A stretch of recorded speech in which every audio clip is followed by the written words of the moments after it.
ಮೈಸೂರಿನ ಪಬ್ನಲ್ಲಿ ಬೆಂಕಿ ದುರಂತಕ್ಕೆ ಇಬ್ಬರು ಬಲಿಯಾಗಿದ್ದಾರೆ. ನಿಯಮ ಬಾಹಿರವಾಗಿ ನಡೆಸಲಾಗ್ತಾ ಇದ್ದ ರೆಸ್ಟೋ ಬಾರ್ ಪಕ್ಕದಲ್ಲೇ ಆಸ್ಪತ್ರೆ ಇದ್ರೂ ಕೂಡ ಅಕ್ರಮವಾಗಿ ಮದ್ಯ ಮಾರಾಟವನ್ನ ಮಾಡಲಾಗ್ತಾ ಇತ್ತು. ಮೈಸೂರಿನ ಪಬ್ನಲ್ಲಿ ನಡೆದಿರುವಂತಹ ಘಟನೆ ಇದು. ನಿಯಮ ಬಾಹಿರವಾಗಿ ರೆಸ್ಟೋ ಬಾರ್ ಅನ್ನ ನಡೆಸಲಾಗ್ತಾ ಇತ್ತು ಎನ್ನುವ ಮಾಹಿತಿ ಇದೆ. ಪಕ್ಕದಲ್ಲಿ ಆಸ್ಪತ್ರೆ ಇದ್ರೂ ಕೂಡ ಅಕ್ರಮವಾಗಿ ಮದ್ಯ ಮಾರಾಟ ಮಾಡುವ ಕೆಲಸ ಇಲ್ಲಾಗ್ತಾ ಇತ್ತು. ಮೈಸೂರಿನ ರಿಂಗ್ ರಸ್ತೆಯಲ್ಲಿರುವ ಮಾರಾ ಪಬ್ ಪಕ್ಕದಲ್ಲಿ ವಸತಿ ಗೃಹಗಳಿದ್ರು. ಈ ಪಬ್ಗೆ ಅನುಮತಿಯನ್ನ ಕೊಟ್ಟಿದ್ಯಾರು? ಘಟನೆಗೆ ಅಧಿಕಾರಿಗಳ ನಿರ್ಲಕ್ಷ್ಯವೇ ಕಾರಣ ಎನ್ನುವ ಆರೋಪ ಕೂಡ ಕೇಳಿಬಂದಿದೆ. ಸುಪ್ರೀಂ ಮಲ್ಟಿ ಸ್ಪೆಷಾಲಿಟಿ ಆಸ್ಪತ್ರೆ ಪಕ್ಕದಲ್ಲೇ ಈ ಪಬ್ ಇದೆ. ಸದ್ಯ ಈ ಪಬ್ನಲ್ಲಿ ಬೆಂಕಿ ಅವಘಡ ಸಂಭವಿಸಿದೆ ಎನ್ನುವ ಮಾಹಿತಿ ನೋಡ್ತಾ ಇರಬಹುದು.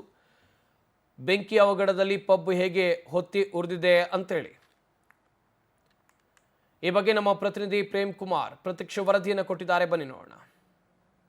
ಮೈಸೂರಿನ ರಿಂಗ್ ರಸ್ತೆಯಲ್ಲಿರುವಂತಹ ಬಾರ್ ಅಂಡ್ ರೆಸ್ಟೋರೆಂಟ್ಗೆ ಆಕಸ್ಮಿಕವಾಗಿ ಒಂದು ಬೆಂಕಿ ಕಾಣಿಸಿಕೊಂಡಂತ ಕೆನ್ನಾಲಿಗೆಗೆ ಇಬ್ಬರು ಸಾವನ್ನಪ್ಪಿದ್ರೆ 7 ಜನರಿಗೆ ಗಂಭೀರವಾಗಿ ಗಾಯಗೊಂಡಿರುವಂತದ್ದು. ಏನು ಮುಖ್ಯವಾಗಿ ಪ್ರಮುಖವಾಗಿ ಕಾರಣ ಅಂತ ಅಂದ್ರೆ ಒಂದು ಇಡೀ ಪಬ್ ಬಾರ್ ಅಂಡ್ ರೆಸ್ಟೋರೆಂಟ್ 3ನೇ ಫ್ಲೋರ್ಗೆ ಏನಾದ್ರೂ ಕೂಡ ಅವಘಡಗಳು ಸಂಭವಿಸಿದ್ರೆ ಇಲ್ಲಿಂದ ಹೊರಗಡೆ ಹೋಗೋದಕ್ಕೆ ಸಾಧ್ಯ ಆಗಿಲ್ಲ. ಅದು ಒಂದೇ ಬಾಗಿಲಿರುವಂತದ್ದು. ಈಗ ನೋಡಬಹುದಾಗಿರುವಂತದ್ದು ಈಗ ಒಂದು ಈ ಸ್ಥಳ ಏನ್ ನೋಡ್ತಾ ಇದೀವಿ, ಇದು ಇಲ್ಲಿಂದಲೇ ಮೊದಲ ಬಾರಿಗೆ ಒಂದು ಬೆಂಕಿ ಕಾಣಿಸಿಕೊಂಡಿರುವಂತದ್ದು. ಒಂದು ಸಾಕ್ ಸರ್ಕ್ಯೂಟ್ ಈ ಒಂದು ಮೀಟರ್ ಬೋರ್ಡ್ ಏನಿದೆ, ಈ ಬೋರ್ಡ್ ನಲ್ಲಿ ಹಲವಾರು ರೀತಿಯ ಇಡೀ 3 ಫ್ಲೋರ್ಗೆ ಇರುವಂತಹ ಕನೆಕ್ಷನ್ ಕೂಡ ಇದೇ ಬೋರ್ಡ್ ನಲ್ಲಿ ಇರುತ್ತೆ. ಸಾಕ್ ಸರ್ಕ್ಯೂಟ್ ಇಂದಾಗಿ ಏನಾದ್ರೂ ಕೂಡ ಲೋಡ್ ಹೆಚ್ಚಾದಂತ ಸಂದರ್ಭದಲ್ಲಿ ಸಾಕ್ ಸರ್ಕ್ಯೂಟ್ ಆಗುತ್ತೆ. ಅಂತ ಸಂದರ್ಭದಲ್ಲಿ ಒಂದು ಬೆಂಕಿ ಕಾಣಿಸ್ಕೊಳ್ಳುತ್ತೆ. ಬೆಂಕಿ ಕಾಣಿಸ್ಕೊಂಡಂತ ಕೆನ್ನಾಲಿಗೆಗೆ ಇಲ್ಲಿರುವಂತಹ ಒಂದು ಮೀಟರ್ ಬೋರ್ಡ್ ಏನಿದೆ, ಅಲ್ಲಿರುವಂತಹ ವೈರ್ಗಳು ಎಲ್ಲವೂ ಕೂಡ ಸುಟ್ಟು ಕರಕಲಾಗಿರುವಂತದ್ದು. ಇಲ್ಲಿಂದನೇ ಬೆಂಕಿ ಒಂದು ಆವರಿಸಿಕೊಂಡಿರುವಂತದ್ದು. ಅಂದ್ರೆ ಆ ಬಾರ್ ಅಂಡ್ ರೆಸ್ಟೋರೆಂಟ್ ಒಳಭಾಗದಲ್ಲಿ ಡೆಕೋರೇಷನ್ ಅಂತ ಹೇಳಿ ಆ ಹುಲ್ಲಾಗಿರ್ಬೋದು ಮತ್ತೆ ಇನ್ನಿತರ ಮರದ ವಸ್ತುಗಳನ್ನ ಕೂಡ ತಂದಿಡ್ತಾರೆ. ಅದು ಏಕಾಏಕಿ ಬೆಂಕಿ ಕಾಣಿಸ್ಕೊಳ್ಳೋದಕ್ಕೆ, ಬೆಂಕಿ ಹೆಚ್ಚಾಗೋದಕ್ಕೆ ಅವು ಕೂಡ ಕಾರಣವಾಗಿರುವಂತದ್ದು. ಅಡುಗೆ ಮನೆಯಲ್ಲಿ ಇದ್ದಂತಹ ವಸ್ತುಗಳು ಕೂಡ ಬೇಗ ಕಾಣಿಸ್ಕೊಂಡಂತ ಹಿನ್ನೆಲೆಯಲ್ಲಿ ಅಡುಗೆ ಕೋಣೆಯಲ್ಲಿ ಕೆಲಸ ಮಾಡ್ತಿದ್ದಂತಹ ಸಿಬ್ಬಂದಿಗಳಾಗಿರ್ಬೋದು ಮತ್ತೆ ಇಲ್ಲಿ ಬಂದಿದ್ದಂತಹ ಒಂದು ಬಾರ್ ಅಂಡ್ ರೆಸ್ಟೋರೆಂಟ್ ಗೆ ಬಂದಿದ್ದಂತಹ ಒಂದು ಗ್ರಾಹಕರಿರ್ಬೋದು, ಅವರಿಗೆ ಎಲ್ಲರಿಗೂ ಕೂಡ ಒಂದು ಸಮಸ್ಯೆ ಆಗಿತ್ತು. ಇಲ್ಲಿಂದ ಹೊರಗಡೆ ಹೋಗೋದಕ್ಕೆ ಸಾಧ್ಯ ಆಗದೆ ಇರುವಂತಹ ನಿಟ್ಟಿನಲ್ಲಿ ಒಂದು ಈ ಬಾರ್ ಅಂಡ್ ರೆಸ್ಟೋರೆಂಟ್ ಅನ್ನು ಮಾಡಿರುವಂತದ್ದು. ಇಲ್ಲಿ ಹೊರಭಾಗಕ್ಕೆ ಹೋಗ್ಬೇಕು ಅಂತ ಹೇಳಿದ್ರೆ ಇಡೀ ಒಂದು 3ನೇ ಫ್ಲೋರ್ ಇರುವಂತಹ ಒಂದು ಬಿಲ್ಡಿಂಗ್ ಏನಿದೆ ಅದಕ್ಕೆ ಒಂದೇ ಫ್ಲೋರ್ ಒಂದೇ ಬಾಗಿಲು ಇರುವಂತಹ ಕಾರಣದಿಂದಾಗಿ ಎಲ್ಲರೂ ಕೂಡ ಒಟ್ಟಿಗೆ ಇಲ್ಲಿಂದ ಬೆಂಕಿನ ತಪ್ಪಿಸಿಕೊಂಡು ಹೋಗೋದಕ್ಕೆ ಸಾಧ್ಯ ಆಗೋದಿಲ್ಲ. ಹಂಗಾಗಿ ಒಂದು ಬೆಂಕಿಯ ಕೆನ್ನಾಲಿಗೆ ಆವರಿಸಿಕೊಂಡಿರುವಂತದ್ದು. ಈಗ ನೋಡಬಹುದು, ಇಲ್ಲಿ ಒಂದು 3ನೇ ಫ್ಲೋರ್ ನಲ್ಲಿ ಬೆಂಕಿ ಕಾಣಿಸ್ಕೊಳ್ಳುತ್ತೆ. ಬೆಂಕಿ ಕಾಣಿಸ್ಕೊಂಡಂತ ಸಂದರ್ಭದಲ್ಲಿ ಹೊರಭಾಗಕ್ಕೆ ಅಂದ್ರೆ ಒಳಭಾಗದಲ್ಲಿ ಹೆಚ್ಚು ವಸ್ತುಗಳಿರುತ್ತೆ, ಪ್ಲಾಸ್ಟಿಕ್ ವಸ್ತುಗಳಿರುತ್ತೆ ಮತ್ತೆ ಮರದ ಬಾಗಿಲುಗಳು ಇರ್ತವೆ.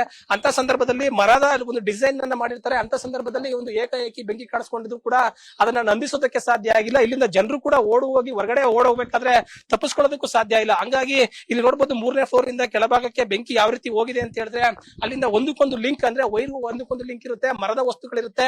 ಮೆಟ್ರುಗಳ ಮುಖಾಂತರವಾಗಿ ಮರದ ಅಕ್ಕಪಕ್ಕ ಮೆಟ್ರುಗಳ ಅಕ್ಕಪಕ್ಕವನ್ನು ಕೂಡ ಮರದ ವಸ್ತುಗಳು ಮತ್ತೆ ಗರಿಗಳಿಂದ ಮಾಡಿದಂತಹ ವಸ್ತುಗಳನ್ನ ನಿರ್ಮಾಣ ಮಾಡಿ ಡೆಕೋರೇಷನ್ ಗಾಗಿ ಮಾಡಿರುವಂತದ್ದು.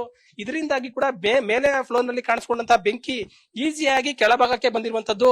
ಈಗ ಮೆಟ್ಲುಗಳ ಮುಖಾಂತರವಾಗಿ ಒಂದು ವಸ್ತುಗಳು ಇರುವಂತಹ ಒಂದು ಪ್ಲಾಸ್ಟಿಕ್ ವಸ್ತುಗಳಾಗಿರ್ಬೋದು, ಮರದ ವಸ್ತುಗಳಾಗಿರ್ಬೋದು, ಪ್ಲಾಸ್ಟಿಕ್ ವಸ್ತುಗಳಾಗಿರ್ಬೋದು, ಈ ಎಲ್ಲದರ ಮುಖಾಂತರವಾಗಿ ಬೆಂಕಿಯ ಕೆನ್ನಾಲಿಗೆ ಆವರಿಸಿಕೊಂಡು ಕೆಳಭಾಗಕ್ಕೆ ತಲುಪುತ್ತೆ. ಅಲ್ಲಿ ಕೆಳಭಾಗದಲ್ಲಿ 2ನೇ ಫ್ಲೋರ್ ಅಲ್ಲಿ ಇದ್ದಂತಹ ಒಂದು ಸಂದರ್ಭದಲ್ಲಿ ಜನರು ಕೂಡ ಅಲ್ಲೂ ಕೂಡ ಇರ್ತಾರೆ. ಅಲ್ಲಿ ಸಿಬ್ಬಂದಿಗಳಾಗಿರ್ಬೋದು ಮತ್ತೆ ಹೋಟೆಲ್ಗಳು, ಒಂದು ತಿಂಡಿ ತಿನಿಸುಗಳನ್ನ ಮಾಡುವಂತಹ ಹೋಟೆಲ್ಗಳು ಅಲ್ಲಿ ಇರುವಂತಹ ಕಾರಣದಿಂದಾಗಿ ಎಲ್ಲವೂ ಕೂಡ ಸುಟ್ಟು ಭಸ್ಮವಾಗಿರುವಂತದ್ದು.